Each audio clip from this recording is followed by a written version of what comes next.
Hello friends, आज माझ्या मम्मीने बनवलाय ढोकळा। तर त्याच्यासाठी आधी बेसन घ्यायचं, चवीनुसार साखर आणि मीठ घालायचं, मग मिक्स करायचं, मग पाणी घालून परत छान मिक्स करायचं, त्याच्यात लिंबू घालायचं, मग परत मिक्स करायचं। असं छान टेक्स्चर आल्यावर त्याच्यात थोडंसं एक इनोचं पूर्ण पॅकेट घालायचं, मग त्याच्यात असं पाणी घालायचं थोडंसं आणि छान पैकी असं मिक्स करून घ्यायचं।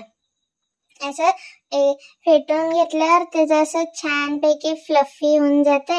आता काय करायचं, एक इडलीचं पात्र घ्यायचं, त्याला सगळीकडनं तेल लावून मग ते पीठ त्यात घालून टाकायचं।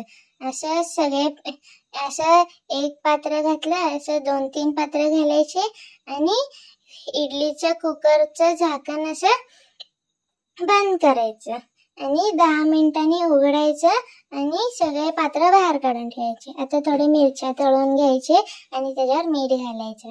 आता फोडणी घालायची।